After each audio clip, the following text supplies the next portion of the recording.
Jose?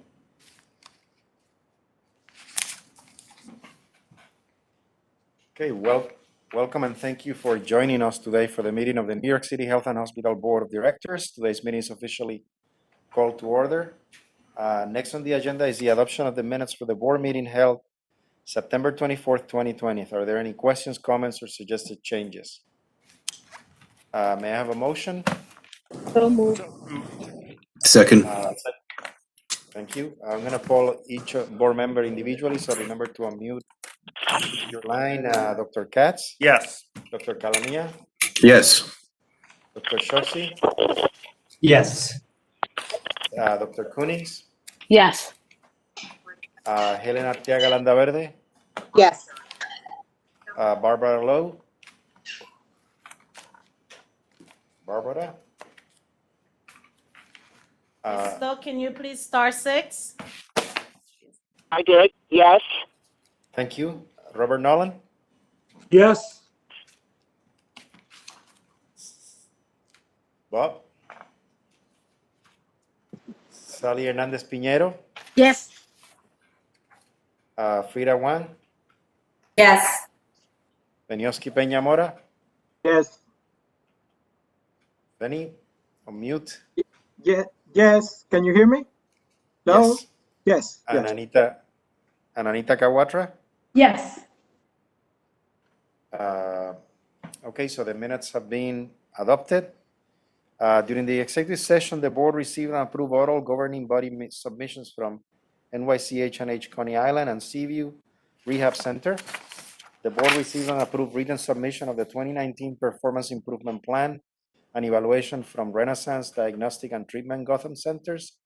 The board received and approved semi-annual governing body reports, written submissions from NYC Health and Hospital's Kohler Nursing Facility and Carter Hospital and Skilled Nursing Facility.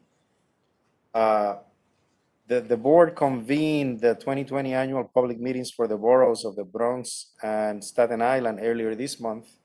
And this concludes the series of annual public meetings in each borough. Responses to concerns raised by the public will be presented at a future board meeting. VENDEC approvals. Since we began the process of approving contracts prior to VENDEC's approvals, there are two new items on today's agenda requiring approval.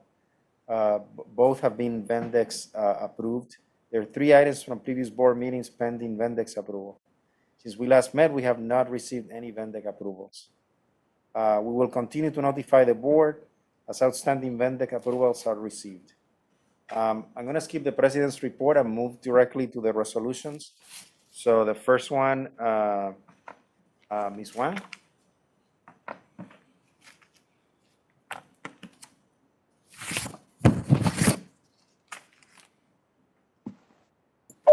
All right. We Frida, can't hear you. on mute. Can you hear me now? Sorry. Yeah, we can. Go ahead. Okay, well, there's two resolutions. I'll read them. I'll read them together because I think the team's going to discuss them together. Is that okay, Jose? Yes, thanks. Okay. So the first resolution is authorizing and approving the adoption of the resolution entitled New York City Health and Hospitals Corporation Health System Bonds to 2020 Series Resolution, providing for the issuance of a series of health system bonds, the 2020 Series bonds, in one, a principal amount not exceeding $100 million for new money purposes to finance the costs of various capital projects and expenditures at the New York City Health and Hospitals Corporation, the corporation, plus two, a principal amount not exceeding $340 million for the refunding of all or a portion of the 2008 series bonds and the 2010 series bonds. That resolution was approved at Finance Committee on October 8th, 2020. The next resolution, which is related, is authorizing and approving the adoption of the resolution entitled Amended and Restated General Resolution of the New York City Health and Hospitals Corporation, providing for changes that modernize the general resolution. This resolution was also approved at Finance Committee on October 8th. And before I turn it over to Linda, I had made some comments at Finance Committee. I thought it was worth repeating here for the board that just to put some context around these proposals. that Linda's going to talk about in more detail. But H&H is going to enter into the bond market. It's been many years since H&H has been in the bond market, but it is a very exciting opportunity for H&H that I know the team has been preparing for even long before the pandemic arrived. So fortunately, despite a great deal of volatility, interest rates are still very, very low, and there is strong investor appetite in the markets, and transactions are being very well received. As most of you know, we get most of our capital dollars from the city, but we do still have some bonds that are outstanding in our own portfolio. And of these bonds, there's about $330 million that can now be refinanced for savings, and rates in the market are so low that we'll be able to realize a lot of savings here that the team's going to describe. The other part of the resolution is that there's a significant amount of capital backlog, as we all know, that we need to accelerate, and this transaction gives us an opportunity to also fund a small portion of that need, and there will be no impact to our near-term budget at all because of the savings from the refinancing. And so a significant amount of the cost of that borrowing will be covered by the refunding. So I just want to commend the team. They've done a great job. It's a lot of work to put these deals together, and they're making sure we're still able to take advantage of this market opportunity despite all that's going on at health and hospitals with the pandemic and all of the challenges that we've been facing. So I would also add that the marketing of the bonds to the investment community is a great opportunity for us to also tell the H&H story. So it is a good process there that we'll go through. And one last thing I would mention is the second resolution that is related, as I mentioned, that's a technical part of the transaction, but it's also representative of the team being strategic and taking advantage of this opportunity, because these amendments will modernize and provide us with a more flexible and efficient financing vehicle if we were to choose to enter the market again anytime in the future. So with that, I will turn it over to Linda DeHart to walk through the proposal in more detail. Thank you. This is Linda DeHart, Senior Assistant Vice President in the Finance Department. As Frida laid out, we are really looking here to take advantage of historic low interest rates, and there are a few components to the proposal summarized here. So the first is the refunding of that $330 million of existing debt that we think based on market conditions as of early October, we project will produce $55 million in savings. At the same time, we would like to issue $100 million of new bond financing to support some immediate capital needs, both equipment and infrastructure. And we'll have a little detail on what that is further in the presentation. And finally, we want to take advantage of the opportunity to modernize the general resolution, which is the governing document for our bond financing program. That requires a majority approval of the bondholders. So the refunding a substantial portion of our existing portfolio creates the opportunity to do this now. And we anticipate that this transaction will occur in December. We'll go to the next slide. So here again, we have this, really sort of unique opportunity presented by the historic low borrowing costs that we're currently experiencing in the market. So we, again, expect to achieve $55 million in net present value savings through the refinancing of our existing bonds. We are structuring the transaction to concentrate those savings in the next 4 years. That's our anticipation. We'll obviously may need to adjust that as we go to market and market conditions change, but that looks very achievable for us right now through our analysis. And I should say we're working with Morgan Stanley as the senior managing underwriter on this transaction, and they've worked with us on all of the analysis, and they will manage the deal for us. So this refinancing would entirely refund our 2008 Series A bonds and 2010 Series A, and we've reviewed the balance of our portfolio, and these are really the only two that present current opportunities. The savings from the refunding, I'm sorry if we could go back just briefly. Thank you. So the savings from the refunding will partially offset the cost of the new borrowing, and as Rita mentioned, because we've concentrated the savings in those first 4 years, in those 4 years, which is sort of the immediate term of our financial plan, we actually have no net new costs for this borrowing.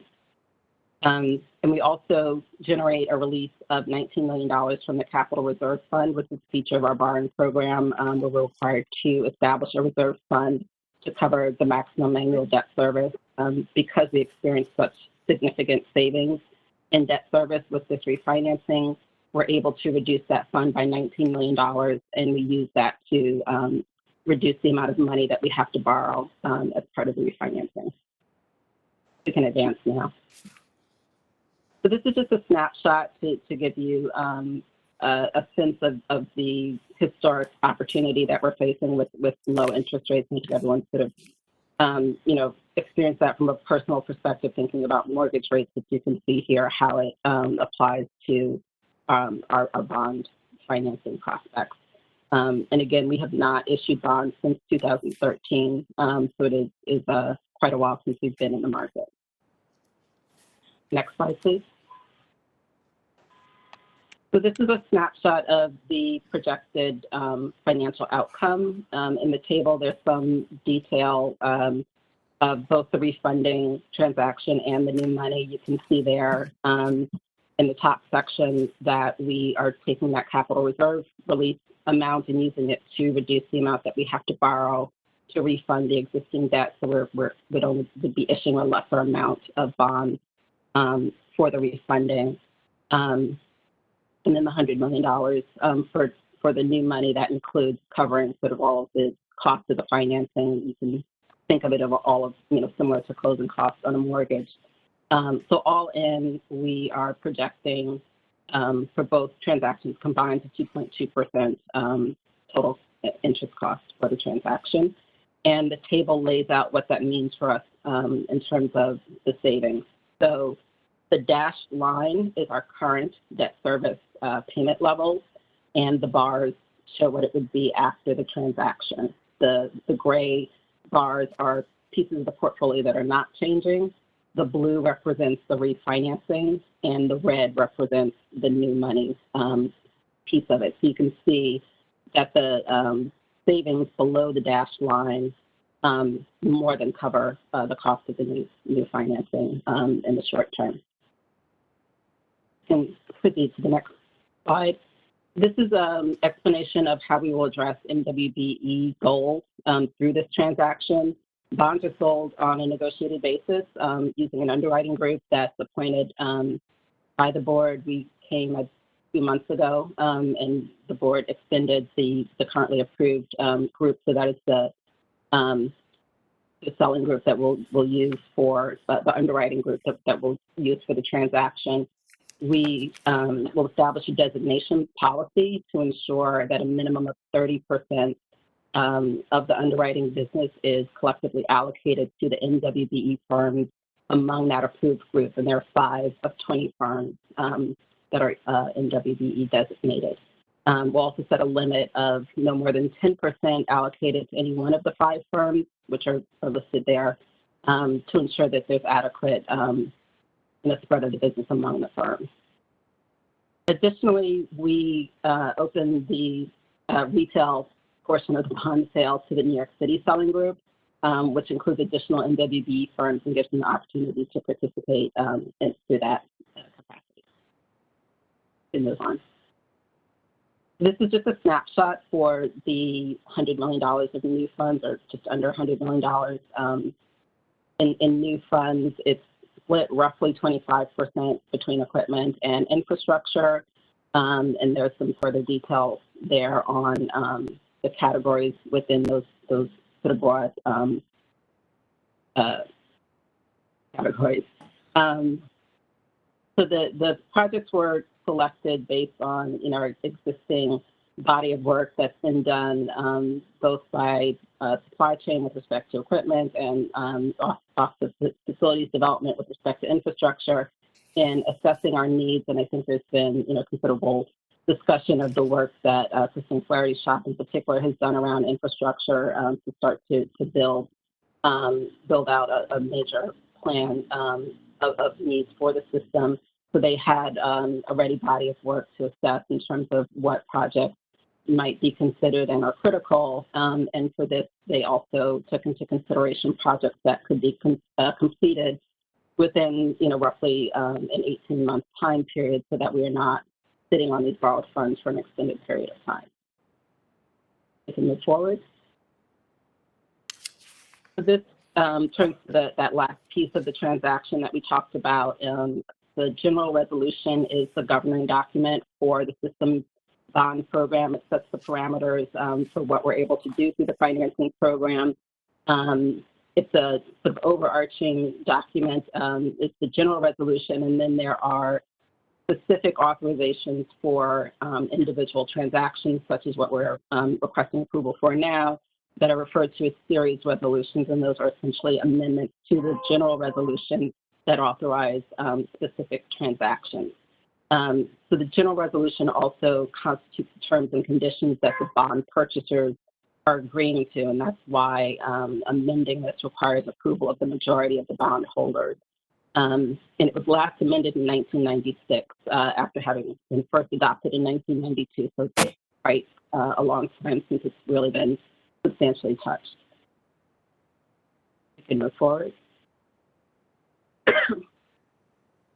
So what we are doing through this modernization is really just updating that language that, as I said, has not been changed since 1996. We're replacing a lot of outdated terminology. We're reflecting modern business practice. We are, providing for use of modern technology and reducing the use of paper, clarifying, some of the terms and the roles of the different parties under the agreement, and creating some flexibility for us in terms of the administration and management of some of the bonds.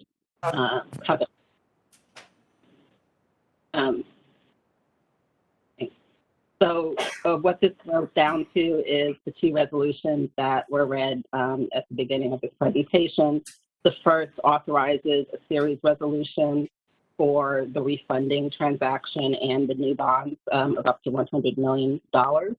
And the second authorizes the adoption of the amended and restated general resolution with the modernizing language that was just discussed. So in both of these resolutions, what the board approves is essentially a summary resolution that authorizes the adoption of the much longer kind of technical legal amendment that includes all the required language related to these transactions. So happy to take any questions. Any questions from board members on any of the two resolutions? I just wanted to take a minute.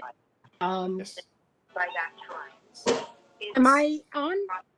We hear you, Sally. Oh, thank you. Sally Hernandez? Take Yeah. a minute to acknowledge the great work done by Linda and her staff, and of course, having done this work, I can tell you it is enormously time-consuming, detailed work, involves a lot of important decisions that have to be made. I'm curious, are these triple tax exempt? Yeah. Linda, we can't hear you. Yeah. Yes. Yes. Oh, and can we buy these bonds? No, conflict, don't do that. I don't think so. Andy says don't buy the bonds. Conflict.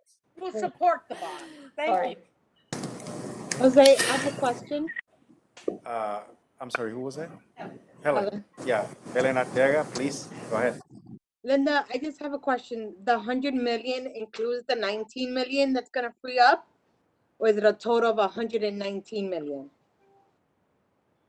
No, the 100 million is sort of stands on its own to fund new projects. The 19 million we are using to reduce the amount that we have to borrow to pay off the existing bonds that we're refunding. Oh, so that's kind of like attributed to the first of returning the. Yeah. Okay. All right, that was a little confusing. Thank you. Any other questions? Yeah, Just, this is Bob Nolan. Can you hear me? oh, Lamia? good, Bob. Okay, Linda, I'd Up like first. to ask you whether particular projects have already been selected in the boroughs at the hospitals already? And if you do have a list, can you share that with the board? Yes, there is a working list that was developed by Christine's team. We can share that. Thank you. Thank you, Bob. Dr. Calamia? Yeah, thank you. Yeah, just a couple of things. One, this has to be approved by the bond holders. Now, wouldn't these bonds now be giving them less revenue? So I'm just curious, how does that all work? And then secondly, what is the guarantor behind the bonds? Is that the city, or who guarantees the bonds?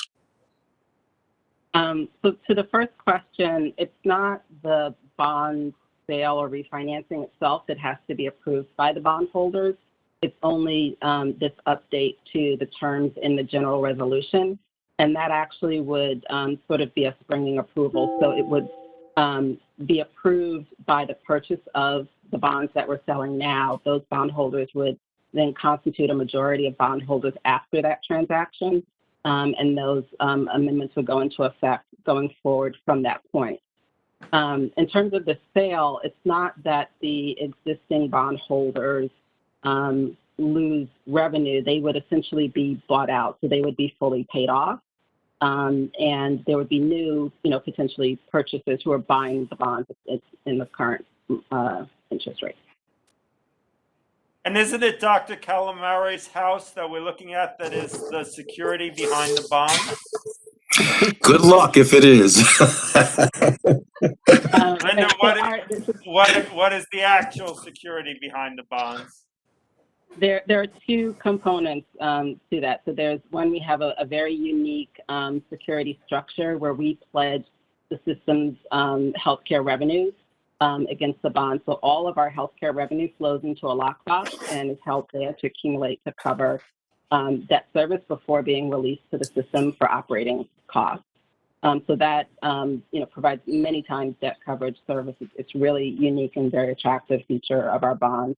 And then secondly, the city has a moral obligation to replenish our capital reserve fund. Thank you. Thank you. Any other questions? Okay, so I'm going to move on. Oh, I'm sorry, to- Jose. The one thing I'd Yes. like to just ask of Linda is once the transaction is completed, that maybe you come back and just give us a report on the results, Jose, if that's Yes. okay with you. Yes. Thank you, Okay, Frida. great. Thank you. Okay, so let me move to approval of the two resolutions. The first one is a 2020 series resolution. I'll call each name individually. So Dr. Katz, Yes. Dr. Calamia. So long as my house is not the collateral, yes. Yes. Okay. Dr. Shokshi. Yes. Thank you. Dr. Kunings. Yes. Helen Arteaga Landaverde. Helen. Barbara Lowe. Barbara. Helen, you have to unmute yourself. Yeah. Robert Nolan. Yeah. Yes. We got Barbara. Great. We got all of them. Sally Hernandez Piñero. Yes. Juan. Yes. Fenioski Peña Mora. Yes. And Anita Kawatra. Yes. Barbara Lowe. And then for the second resolution, general resolution amendment, Dr. Katz. Yes. Dr. Calamia. Yes. Dr. Shoksi. Yes. Dr. Shoksi. Yeah. Dr. Kunings. Yes. Helen Arteaga Landaverde. Barbara Lowe. Yes. Robert Nolan. Yes. Sally Hernandez Piñero. Yes. Frida Wang. Yes. Fenioski Peña Mora. Yes. And Anita Kawatra. Yes. Thank you so much. So the two resolutions pass. Let's move on to the next one, Dr. Peñamora. Thank you, Mr. Chair. This is action item number 4, authorizing New York City Health and Hospital Corporation, the system, to execute a 99-year sublease, including tenant renewal options with Communilife Incorporated or an affiliated format for the transaction, the tenant, of approximately 13,000 square feet within the parking lot of New York City Health and Hospital Woods Hole Medical and Mental Health Center, the facility to be used for the development of an 8-story multifamily residential building with 93 apartments divided between a studio and 1-bedroom units for households earning less than 60% area median income, MAI, including 56 supportive housing units for behavioral health patients who are housing insecure, who are appropriate for independent living, 21 units for seniors, 15 units for low-income individuals, and 1 superintendent's unit, and no charge other than an annual lease servicing fee of $12,000 per annum with potential for rent after the 15-year, as described in the executive summary provided. The tenant shall give priority to referrals of New York City Health and Hospitals patients who meet all eligibility standards for designated supportive units. This is discussed at the Capital Committee on October 8 of 2020, and it was approved for submission to the board for consideration. Good afternoon, Dr. Katz, Chair, and members of our board. I'm here to request your approval of my name is Christine Flaherty, Senior Vice President, Office of Facilities Development. I'm here to request your approval of a proposed 99-year ground lease to Communilife at the Woodhull Hospital Medical Center in order to facilitate the development of affordable and supportive housing at this site. The development of affordable multifamily residential housing on H&H land is a complex and collaborative process with many partners, the city government, and the nonprofit business community. Before commencing, I would like to thank all involved, including our Assistant Vice President of Real Estate and Housing, Leora John Teff, Greg Caliste, our CEO of Woodhull, for his vision and steadfast advocacy for housing, the Woodhull CAB for their commitment to this project, Communilife, the site developer, represented today by CEO Dr. Rosa Gill, New York City Department of Housing Preservation and Development, represented by Ross Karp, Director of Supportive Housing Loan Program. Affordable and supportive housing projects such as this cannot be built without HPD's partnership and financing tools. New York City Human Resources Administration, providing the social service subsidy to provide the robust case management and support services for homeless tenants. Before talking about the ground lease and project at hand, I'd like to take a few minutes to talk about why housing is health at Health and Hospitals. Homelessness in New York City is a growing problem, with over 130,000 New Yorkers, 45,000 of them children, spending at least one night in a city homeless shelter in 2018. H&H serves more than 53,000 persons experiencing homelessness each year, while ensuring nearly 17,000 homeless individuals through our subsidy Metro Plus. 53,000 equates to 5% of our H&H entire patient population. Historically and today, homeless individuals have had limited access to social, political, and economic power due to institutionalized and societal discrimination, which leads to negative physical and mental health outcomes. At Health and Hospitals, the majority of homeless patients are seen in acute care services. They engage in fewer primary care services. Their inpatient and ED visits are 3 times that of our general population.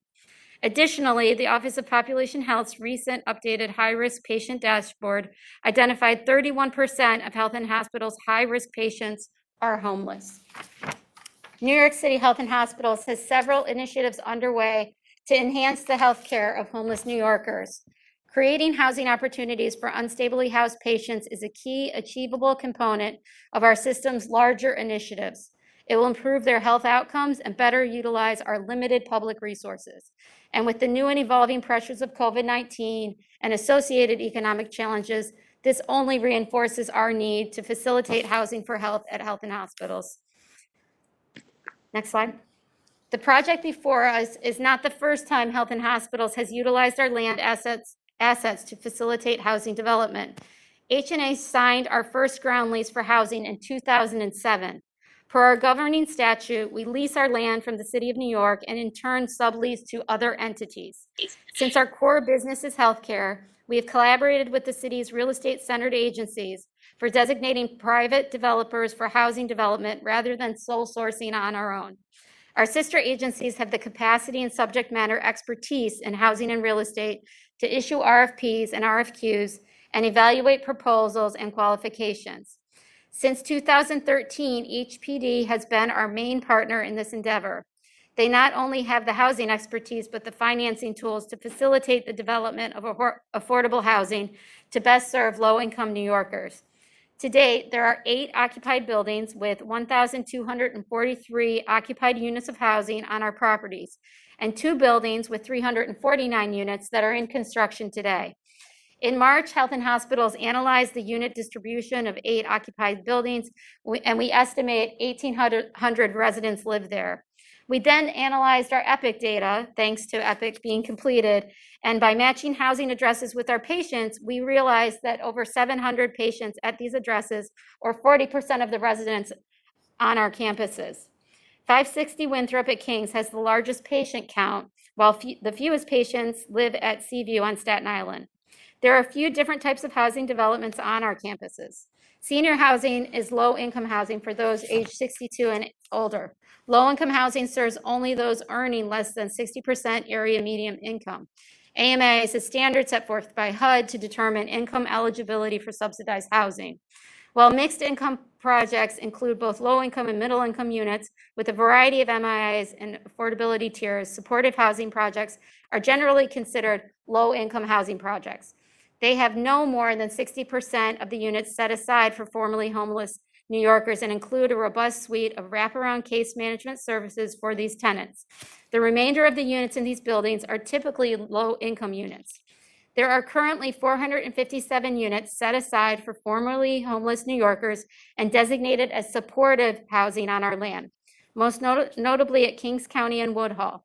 Upon completion, 72 buildings at the T Building at Queens Hospital will be set aside to formerly homeless New Yorkers with serious mental illness. Moving forward, we would like to develop on our land to be supportive housing because this housing model specifically houses homeless New Yorkers who are our most vulnerable patients in most need of care. Next slide. CommuniLife is a nonprofit mission organization aligned with our goals to provide supportive housing for homeless New Yorkers. They are a community-based nonprofit run and led by Dr. Rosa Gill. They serve 3,000 low-income, vulnerable New Yorkers annually with culturally sensitive supportive services and affordable housing. They own and manage over 2,000 units of affordable housing in 11 buildings in the Bronx and Brooklyn. In 2016, they were designated by HPD and Health and Hospitals for Woodhull 1, which was completed in 2019. In 2019, they were designated by HPD through their RFQ for Woodhull Phase 2, which is what we're here to cover today. Now I would like to have Greg Caliste, our CEO of Woodhull, speak about the success of Woodhull Phase 1, located at 179 Throop Avenue, that was completed in 2009. Greg? So the program has been a tremendous success. I know some of the members of the board did get an opportunity to tour Woodhull 1 and to hear from some of the residents the advantages and what an impact that the residents have made on their lives. So because of the success of CommuniLife 1, Woodhull Hospital is fully in support. We have gotten the support of the Community Advisory Board, the community district boards, the elected officials, and everyone from Woodhull, again, has been very, very supportive of CommuniLife number 2 because of the success of CommuniLife number 1. So we are fully behind it. The patients from Woodhull Hospital, like I said, we insisted that they be given first priority And we have been promised that would happen. Also, other patients from within health and hospitals, we have promised that they would be given priority for the supportive units. And like I said, because of the fact that it would help us to keep patients, mental health patients, out of the hospital, and again, because of the tremendous success, we are fully in support of Community Life number 2. Our only concern was not really reducing the number of parking lots, because parking at Woodhull Hospital is a premium, and we are guaranteed that that would then happen, so there would be no sacrifice of parking spaces from the Woodhull campus. And like I said, this is a win-win for everyone.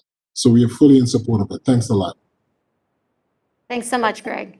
Now I'll quickly cover the timeline associated with this. Last summer, HPD and H&H relied on HPD pre-qualified list of supportive housing developers to designate Communilife for phase 2 of this site. Since this time, Communilife has shepherded the project with Woodhull leadership team, the CAB, and local elected officials.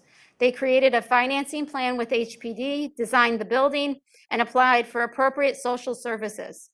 On July 20th of 2020, H&H hosted a public hearing for the proposed ground lease to Communilife. The hearing was held via conference video. Dr. Gill, CEO of Communilife, presented the project. 2 elected officials, Councilmember Robert Cornegate and Councilmember Antonio Reynosa, supported the development of supportive housing, as did Yulisa Herrera, Woodhull CAB chair. Sinead Wadsworth from New York City District Council of Carpenters expressed concern about standard wage and healthcare for workers. Please note HPD's financing sources for phase 1 and phase 2 do not mandate the developer borrower pay prevailing wage for construction. The project's application for low-income housing tax credit is currently under review at HPD with an award anticipated in January. The ground lease is executed at the time of construction loan closing, anticipated to be during fiscal year 2021. We are hoping that completion and occupancy are anticipated in 2023, should the above milestones listed here stand. And now let me cover some features of Woodhull 2. The new 8-story building will be 12,950 square feet lot on the Woodhull campus. It's directly adjacent and connected to the existing building, connecting on the ground floor, sharing their commercial kitchen. There will be 92 residential units and 1 supers unit in the building. A quick overview of the affordability vision of the project is to the right on the slide.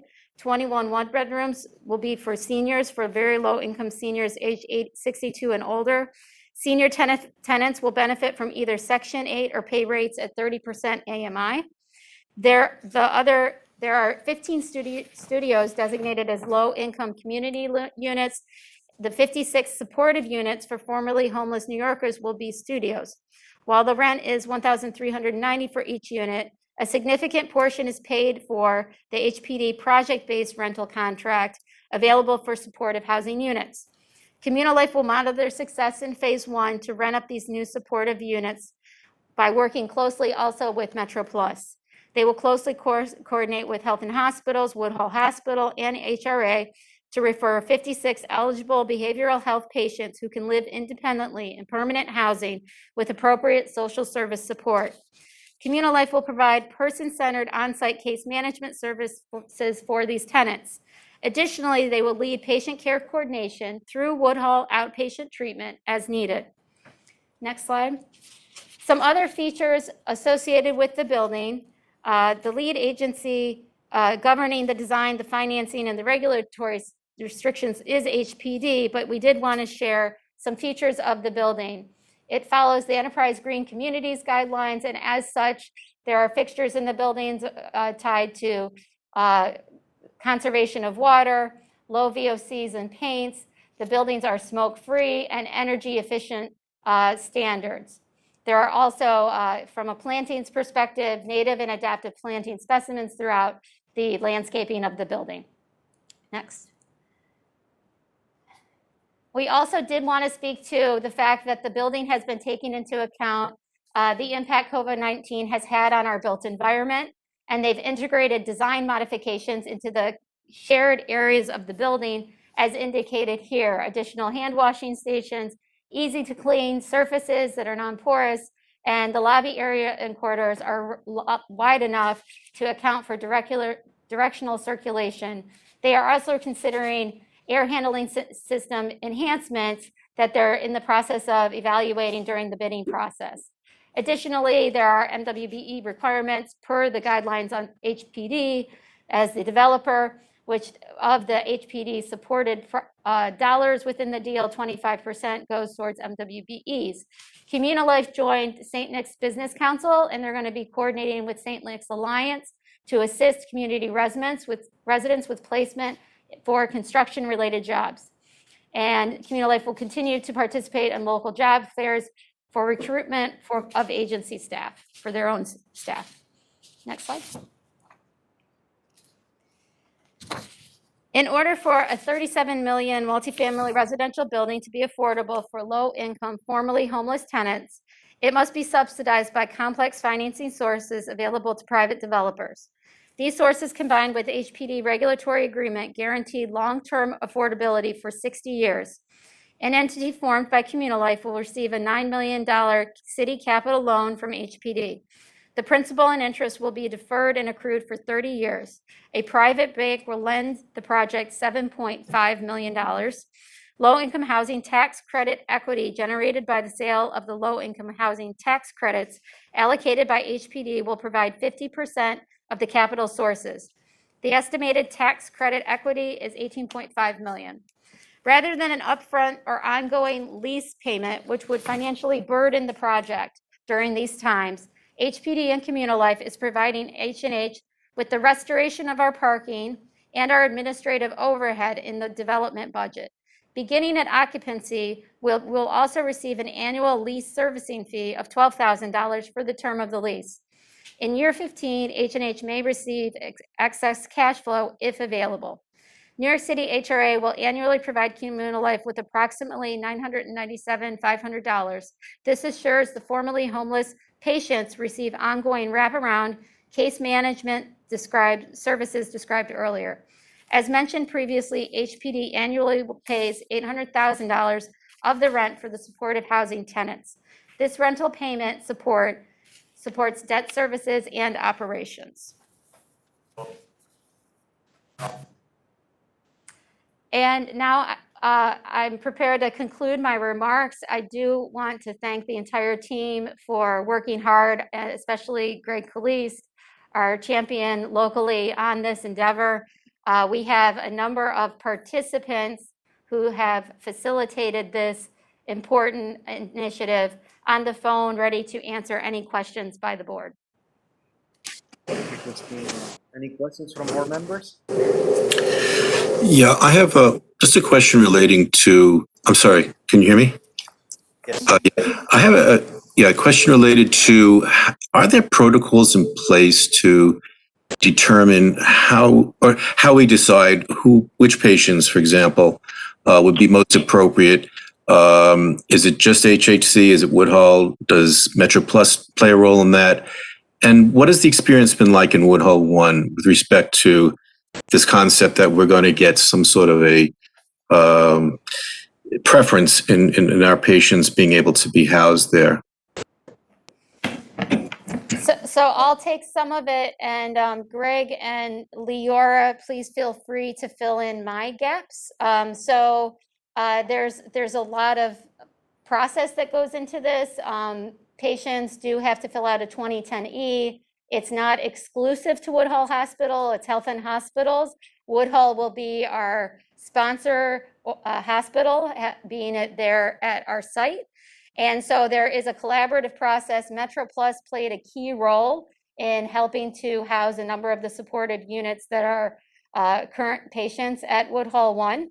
But there is a very ongoing review of cases and also engagement with our patients to have them fill out all of the appropriate paperwork and shepherding them through that process to application to see if they qualify according to the designations of the deal. I'll let Greg maybe speak to some of the experiences from Woodhull 1, and then Leora could fill in if I missed anything. We also have HPD and others on the line as well.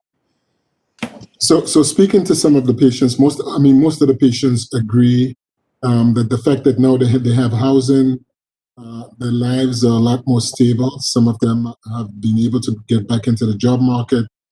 From a health perspective, their health care is a lot more stable because they have housing. The need for health care, the need for hospitalization has dropped tremendously. So most of those patients are doing a lot better. They have been stabilized and are now productive members of the society. So I think that's magnificent. I think this is really exciting. But I guess my question would be, what role is Woodhull playing in helping select those patients, helping decide who would be most appropriate, and then what mechanism do they use to literally get the housing in those facilities? How has it worked in the first series, and again, how would it be working in the second? So there's a series of criteria that I use to determine which patients are appropriate for the building, and those that meet those criteria, they have to go through a series of interviews, and like I said, once they qualify and they meet all of the criteria, then they are given the opportunity to get an apartment in the building. The Woodhull staff, the behavioral health staff, works very closely with community life staff in providing the health care. The case managers from community life work together with the Woodhull staff to make sure that those folks are provided adequate health care, and that there's good coordination between community life and Woodhull, again, which allows us to make sure that those patients are stabilized and that they take their medication and that they do everything that they can to minimize them being hospitalized for mental health or other conditions. And like I said, that has proven extremely successful. I would add, Vince, as has been said, Metro Plus placed about 30% of the members in the first development. There's a housing unit that's devoted totally to placing low-income people and now has a primary focus working on communal life projects. They literally shepherd people who could never get through this process without hand-holding. It is just too complex. Metro Plus produced 2 videos, one of patients when they first moved into the housing, and more recently one that follows them a year later. And with Jose's approval, I'll forward them to the board members. That's super great. Yes. Okay, that sounds great. Any other questions? So I just want to commend Christine, Greg, and of course Rosa, and everybody that worked so hard on this. You know, a group of us visited Woodhull 1. It was a great experience to see the impact that this type of housing can have on people's lives, and we look forward to seeing Woodhull 2 come to fruition. So thank you so much. Anybody else had any questions? I heard someone. No, I was just going to say that I think this is terrific and I hope we can do more. Great job. Thank you, Frida. That's the goal.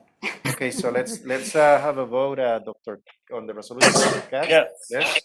Dr. Calamia. Yes. Dr. Dave Shokshi. Yes. Shokshi. Dr. Hillary Cunnings. Yes, and also just chiming in how terrific this is. Thank you. Helen Arteaga Landaverde. Yes. Barbara Lowe. Robert Nolan. I vote yes, and I want to congratulate and thank everybody involved in this project, bringing it to this point. Thank you. Sally Hernandez Piñero. Yes. Frida Wang. Yes. Benioski Peña Mora. I vote yes, and I also would like to add that I was one of the members of the board that visited Woodhull 1, and it was just incredible to see the impact that this facility is having on the individuals living there. We visit one of the apartments, talked to one of the residents, and when she shared her kind of experience and how grateful she is for the opportunity that this has provided, it goes back to what Dr. Katz mentioned. You know, housing and health really goes together. So I'm very, very happy to see this moving forward. And I would like to thank Dr. Rosa Gill for her tirelessly approach to continue and working hard for people that don't have the support that we all would like them to have. So I voted a resounding yes. Thank you. Anita Kawatra? Yes, and I add my voice to the chorus of congratulations. Okay, thank you so much. The resolution is approved. Let's move to the next one. That's Dr. my Peñamora, do you have time to do it or? Yeah, I will have that. Thank you, Mr. Chair. The resolution is authorizing the New York City Health and Hospital Corporation to designate an interactive donor wall at New York City Health and Hospital Center, Queens, as the Claire Shulman donor wall in honor of Claire Shulman. This is being presented directly to the board, and the presentation is going to be done by Cleon Edwards.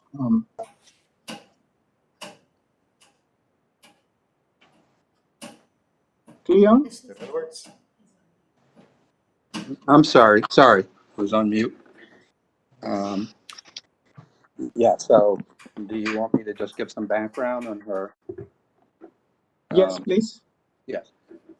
So the auxiliary of the hospital recently voted to honor Claire Shulman because of the history she has with the hospital. She was the former borough president of Queens. I believe she was initially elected as acting borough president in 1986 and served four terms.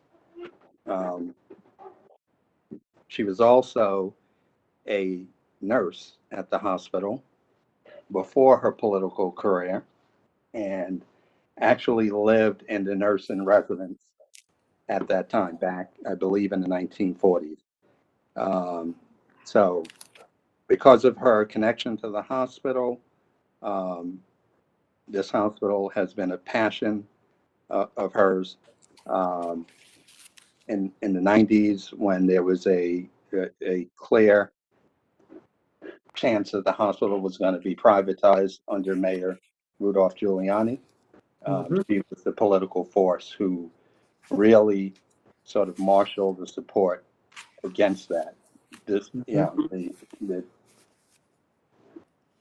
And as a result of her advocacy, she really pushed to make sure that the hospital not only was not privatized, but that we received the funding that we needed to build a new hospital. And without her advocacy and her support, I probably wouldn't be on this call now talking about Queens Hospital as still being part of the public hospital system. So the millions of dollars that she's poured into this hospital over the course of her career has been instrumental in making the hospital the excellent institution that it is. And certainly the leadership here at the hospital, as well as the auxiliary, feels that this is an appropriate way to honor her and her legacy. As you know, she recently passed on August 16th. We had the good fortune to talk to her earlier this year before the pandemic hit, and we were able to go to her home and tape some footage of her talking about the hospital.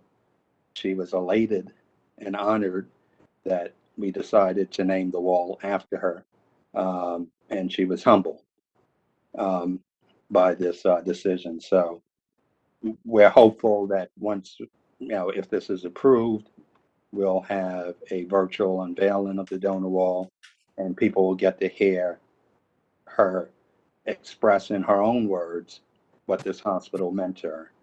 So the auxiliary thinks it's a fit-in way to pay tribute and honor her, and so does the leadership at the hospital, and that's unanimous all the way down to the frontline employees who understand the role that she played in the history of this hospital. So we're hopeful that the board, we're thankful that you're considering this resolution. There are other things that we think will happen down the line. I know the medical leadership and Dr. Kemeny in particular, who had a very close relationship with Ms. Shulman.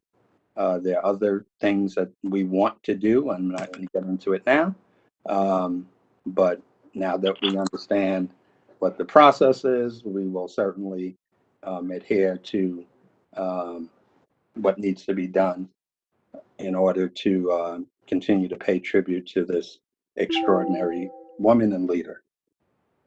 Thank you so much, Mr. Edwards, for providing context and I would like to ask board members if they have any questions on the designation. It's a nice tribute. Thank you for doing it. Yes. Jose, I just wanted to add that, Yes. she was a groundbreaker here in Queens. And I still remember when she came to our high school, she was the first woman leader that I met. And she had a fire throughout her whole career here in Queens. And she was the first person to support me when I wanted to open Plaza del Sol. She was like, where do I sign? How many letters do you need? So I think this is a great honor to an amazing woman who believes not only in like giving back to her community, but also showed it in every step of the way. So I think this is a great tribute to her life and her work here in Queens. Thank you, Helen. Anyone Jose, else? Jose, Yes. it's Bob Nolan. Can you hear me? Hi, Bob. Yes. Yes. I had the honor and pleasure of working with Borough President Schulman and her staff from 1986 through the end of her of serving in office in 2001. She was truly an outstanding borough president, an outstanding person who gave enormous amounts of money out of her own capital budget to hospital systems in Queens. She was recognized as a leader, and I think this is a wonderful tribute, as I'm sure there will be others, to a lady who was a great leader, not just in Queens County, but the entire city. Thank you. Thank you, Bob. So let me then move to a vote. Dr. Yes. Yes. Dr. Calamia? Yes. Dr. Deshoksi? Hillary, Dr. Cunnings? Helen Arteaga Landaverde? Yes. Barbara Lowe? Robert Nolan? Yes. Sally Hernandez Piñeiro? Yes. Frida Wang? Yes. Benioski Peñamora? Yes. And Anita Kawatra? So the resolution passes. Thank you so much. Mr. Chairman, I will have to recuse myself from the remaining of the proceedings. Thank you, Dr. Peñamora. The next resolution is agenda item number 6, which is further amending the resolution adopted by the New York City Health and Hospitals Corporation, NYC Health and Hospitals Board of Directors in March 2016 that had authorized contracts with Arcadis US Inc., Arcadis, and with WSP Inc., originally in the amount of $16 million for both contractors, which was increased by $450,000 pursuant to an amendment adopted in September 2019 to now be further amended to carry forward $6,110.60 that remains unspent from the previous authorizations, and again increase the funding by an amount not to exceed $1.2 million, thereby giving NYC Health and Hospitals $1,206,000 and $110.60 for such contracts, a total of $17,650,000. This was approved by the Capital Committee on 10/8/2020, and Christine, or? Good afternoon. It was almost 8 years ago, exactly on this day, that we were bunkering down as Superstorm Sandy rolled into our shores. So out of Sandy came a number of projects that helped restore our site across our system, including a 428 FEMA grant that has enabled us to make our system resilient. The FEMA funding for this grant is shown below across our 4 facilities that are located close and in the floodplain. Bellevue, approximately 500 million. Metropolitan, 120 million. Kohler, 180, and Coney Island, building the new CSS building of over $900 million.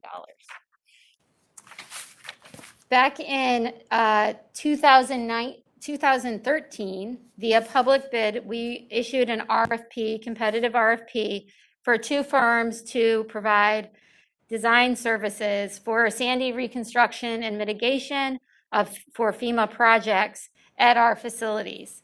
The total budget allocation for these 2 firms was $16 million for Parsons Brinckerhoff, who later was merged and purchased by a firm called WSP, as well as Arcadis. The board approved an additional $450,000 increase in September of 2019, when there was $6,000 remaining. We have 7 remaining mitigation projects that are in various stages of completion that require additional design services to complete the work. The ongoing projects did experience some impacts due to COVID-19, as well as unforeseen conditions during the stage of construction. To date, through these contracts, we've designed and completed 12 FEMA mitigation projects relating to the design work from these 2 vendors. WSP's completed 11 projects valued at over $35 million. Arcadis has completed a project valued at $2.6 million. And Arcadis was the key vendor that provided all of our environmental assessment and feasibility studies because of their deep understanding of hazard mitigation and flood. In the next slide, I have a list of all of the projects that demonstrate all the work that has been completed through these design service contracts, making our facilities more resilient and elevating a number of projects across our system. Currently, we have a number of projects that are in construction or initiating that further provide small enhancements to our system. So we have those projects listed here and the stage that they are in. Almost all projects are in construction except for the hospital security head and relocation is a project that's initiating currently to relocate our hospital areas within Bellevue and make it higher up in the building, as well as the generator at Kohler is another project that we are going to be initiating to make that generator resilient and elevated. The project schedules for the small amount of projects left to complete is here in this slide to show you just how underway we are with a number of the projects. And the Kohler generator project is the last one, which had started some design services, had been put on hold, and we've restarted that project based on the critical nature of the Kohler facility and having a resilient generator. So for this resolution, we're asking for an additional funding request that will come from the FEMA Sandy grant. We also have in this dollars that is contingency, basically because we want to ensure that this is the last time we come to the board for this type of resolution for these contracts. We do believe that this will give us enough room to ensure that we don't need to look at these contracts for anything in the future. And the buildings themselves, we've had some proximity to DOT and other complexities tied to some of the work that we're doing. Specifically, our most complex area of work has to do with our close coordination with Alexandria, which is the 3rd phase of the Alexandria site on Bellevue's campus, where we're working closely in tandem with Alexandria to integrate the foundation of their building to be a portion of our community flood wall. This is an incredibly complex level of coordination. EDC is the organization helping on the lease for that development. And so working through the nuances of the requirements of that, Arcadis has been a critical partner to us in providing all the technical expertise to explain the requirements to Alexandria, because it goes a little bit beyond the Appendix G of New York City Building DOB code. I did want to point out these two contracts. Back in 2013, there wasn't at the time a focus on MWBE participation, and FEMA does not have an MWBE goal. At that time that those contracts were executed, a waiver had been granted. However, since last year, we've began working with Arcadis and WSP. At the last resolution where we expanded these contracts slightly, they had agreed to a 5 to 10% for Arcadis and 7 to 9% participation plan. And we have found that they've met or exceeded what they had promised previously. And it would be the same level of participation that we would anticipate being able to achieve for this small amendment. Next. And just finally, these projects have allowed us to improve our work at these sites. Many of these projects are actually in construction, and so construction has been somewhat delayed. The designers have to do construction administration services, answer RFIs, with the ability to change design firms is not possible. And so we're at this point requesting this increase of 1.2 million, which is approximately 7% higher than the original contract value. Next. And aside from the projects that are here, I do want to point out that any major future work in the FEMA grant will be competitively procured. This amendment does include the contingency as listed, and the only services would be the projects listed here or front-end planning type of work needed to establish rough order of magnitude budgets, so we could seek an RFP for design services for future resiliency related work. At this point, I believe we are ready to take questions about this resolution. Any questions from board members?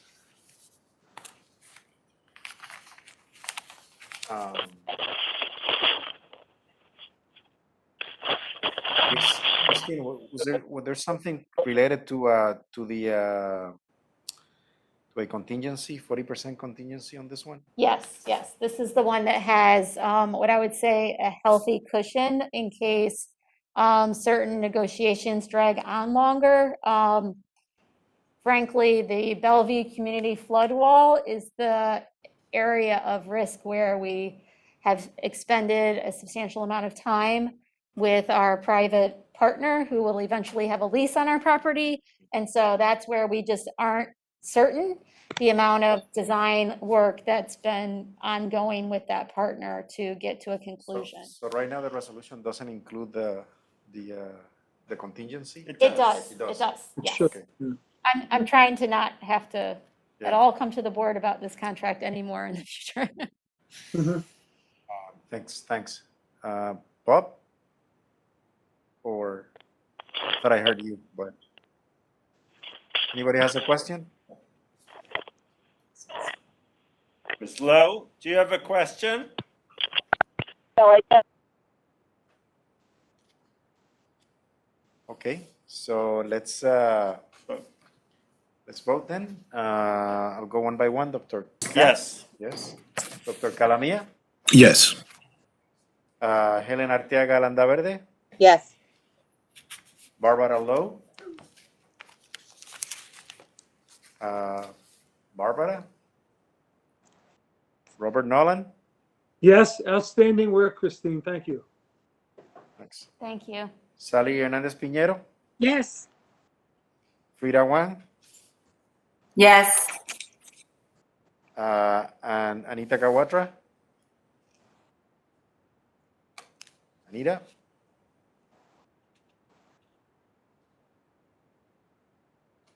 Anita, unmute yourself.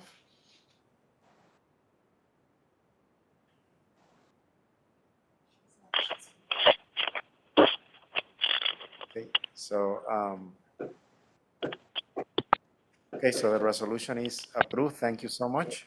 Thank you. Okay, President's report, Dr. Katz. I'm not going to, given the hour, I'm not going to try to read through it, but I want to assure you that we are, first, we're working to prevent a second surge. We have 5,000 people working in test and trace. We have all kinds of activities, and it looks like the activities in Brooklyn and Queens have been successful at keeping the spike from spiraling out.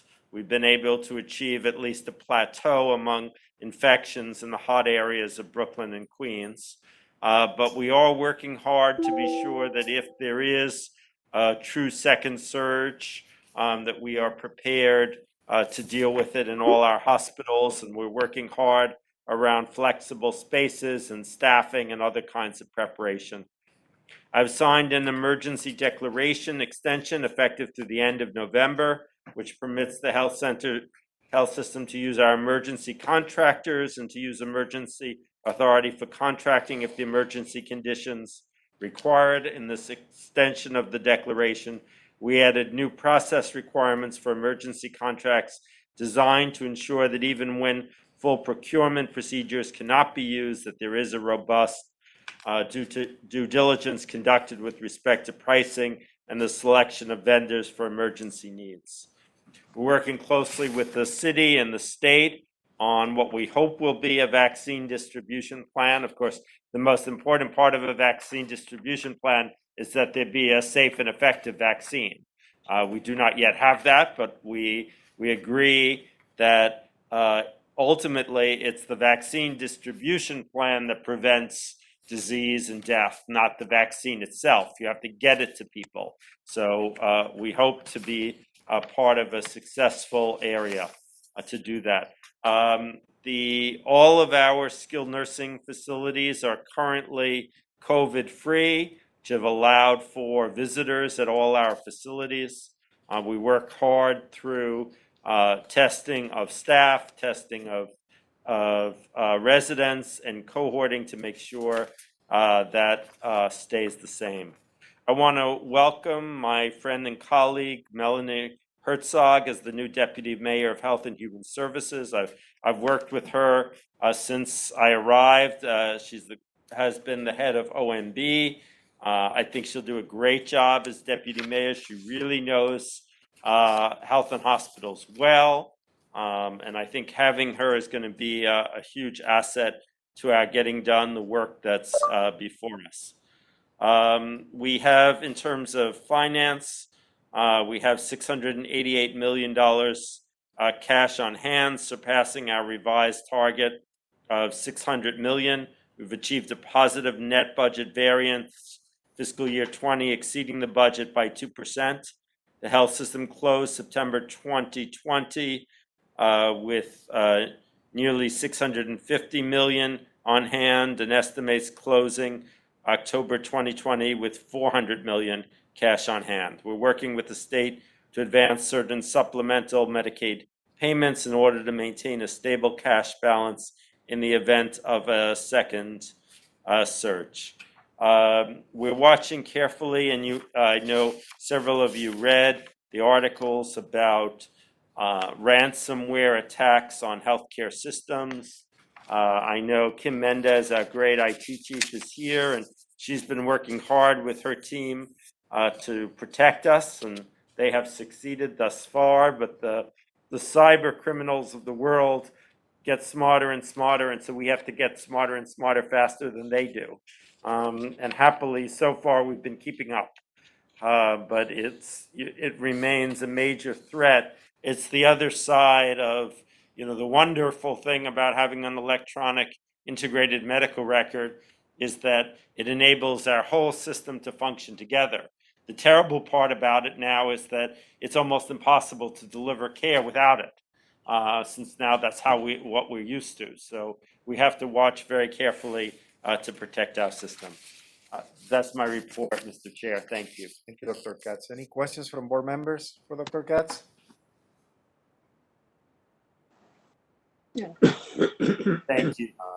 Thank you. Thank you so much. Thank you. So I'm going to move now to the committee and subsidiary reports. And to the virtual meeting setting, the committee and subsidiary reports were emailed to you for submission into the record. Is there any old or new business to come before this board?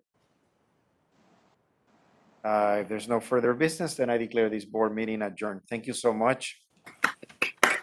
Thank you, Jose. Thank you. Good meeting. Thank you. Thank you. Thank you. Thank you. Okay.